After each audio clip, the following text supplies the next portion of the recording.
دنیا چارلز پونزی کی financial genius پر حیران تھی۔ اس کے پاس امریکہ میں سب سے کامیاب کاروباری سرمایہ کاری چل رہی تھی۔ اس کے پاس لاکھوں ڈالر تھے اور لوگوں کے ہجوم اس کے دروازے پر اپنا پیسہ اس کے حوالے کرنے کے لیے قطار بنا کر کھڑے تھے۔ کسی کو بھی اس بات کا اندازہ نہ تھا کہ پونزی کے کاروبار کی حقیقت کیا ہے۔ اس اسکیم نے پونزی کو ایک امیر ترین شخص بنا دیا، لیکن اس اسکیم نے ہزاروں معصوم لوگوں کی زندگیاں بھی تباہ کر کے رکھ دی۔ پونزی کا یہ فراڈ اتنا تباہ کن اور بدنام تھا کہ اب 100 سال کے بعد بھی اس اسکیم کو اسی کے نام سے پونزی اسکیم جانا جاتا ہے۔ یہ ویڈیو اس اسکیم کے پیچھے چھپے ہوئے شخص کی انکہی کہانی ہے، جس سے اس نے فراڈ اور جھوٹ کے ذریعے لاکھوں ڈالر کمائے اور کس طرح ایک ملینئر بن گیا۔ چارلز پونزی 3 مارچ 1882 کو اٹلی میں پیدا ہوا۔ اس کا باپ ایک محنتی آدمی تھا جو محکمہ ڈاک میں کام کرتا تھا۔ مجموعی طور پر اس کا خاندان مالی طور پر بہت خوشحال نہیں تھا، لیکن گزر بسر اطمینان بخش ہو رہی تھی۔ لیکن حالات اس سے پہلے کہیں زیادہ بہتر تھے۔ پونزی کے دادا اور پردادا سب کے سب کامیاب تاجر، بیوپاری اور سرکاری افسر تھے۔ اپر کلاس سے لوور مڈل کلاس میں چلے جانے کا احساس پونزی پر بچپن ہی سے چھا گیا تھا، جس نے اسے تلخ اور حاسد بنا دیا۔ وہ سوچتا تھا کہ اسے اپنے خاندان کی بدحالی کی سزا کیوں مل رہی ہے۔ اس کی پیدائش ایک امیر گھرانے میں کیوں نہیں ہوئی تاکہ وہ بے فکری کی زندگی گزار سکتا، بغیر نوکری یا پیسے کی فکر کے۔ پونزی کو اپنے والد کی موت کے بعد وراثت میں معمولی سی رقم ملی۔ اس نے رقم کو کالج میں داخلے کے لیے استعمال کیا، کیونکہ اس کی ماں کی یہی دلی تمنا تھی کہ وہ ایک نامور کالج سے تعلیم حاصل کرے۔ لیکن پونزی کے منصوبے کچھ اور ہی تھے۔ پڑھائی اور کلاسوں میں جانے کے بجائے اس نے اپنی جمع پونجی نئے فیشن کے کپڑے پہننے اور عمدہ ترین ریستورانوں میں کھانے پر اڑا دی۔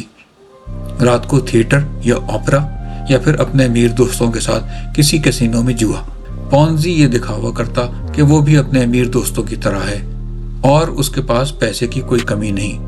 یہ ایک سراب تھا جو غریب کے خوابوں کی طرح ایک دن چکنا چور ہو گیا۔ وراثت کی معمولی رقم ختم ہو گئی۔ اس کے چچا نے اسے کلرک کی نوکری دی، لیکن پونزی کو عام سی 9 to 5 نوکری کا خیال ہی ناگوار گزرا۔ اسے محسوس ہوا کہ اب اس کے پاس صرف ایک ہی راستہ باقی ہے، امریکہ جا کر قسمت آزمائی کرنا۔ 1903 میں پونزی SS وینکوور پر سوار ہو کر بوسٹن جا پہنچا۔ اس کے دل میں گہرا احساس شرمندگی تھا کہ اس نے اپنی ماں کو مایوس کیا ہے، اور اس کا خیال تھا کہ اپنی بے عزتی دور کرنے کا واحد طریقہ یہ ہے کہ وہ امیر آدمی بن کر اٹلی واپس لوٹے۔ مسئلہ صرف یہ تھا کہ یہ کرنا کیسے ہے، اس کا اسے کوئی آئیڈیا نہیں تھا۔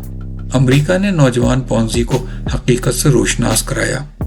نہ اب کوئی وراثت کی رقم تھی اور نہ ہی کوئی رشتہ دار جو مصیبت کے وقت اس کی مدد کو آتے۔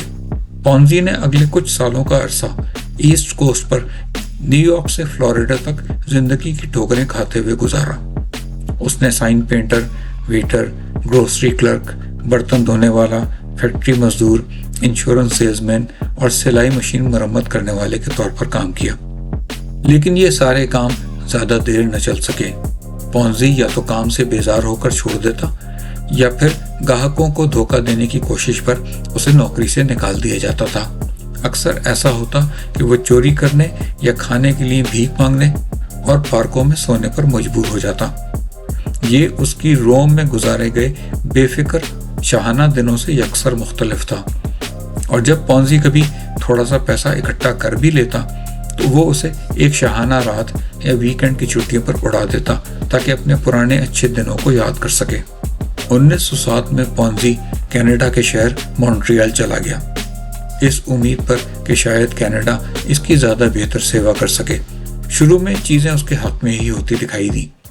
اسے ایک بینک میں کلرک کی نوکری مل گئی جس کا نام بینکو زاروسی تھا، جو بنیادی طور پر اٹالین امیگرینٹس کی خدمت کرتا تھا۔ یہ اسی قسم کی نوکری تھی جسے پونزی نے روم میں یہ سمجھ کر ٹھکرا دیا تھا کہ وہ اس کے لیے بہت چھوٹی تھی۔ شاید منیمم ویجز پر کام کر کے تنگ گلیوں میں گزارے گئے چند سالوں نے اس کے نقطہ نظر کو بدل دیا تھا۔ بدقسمتی سے پونزی کے لیے اس کی نئی نوکری زیادہ دن نہ چل سکی، کیونکہ اس کا مالک خود ایک دھوکے باز تھا۔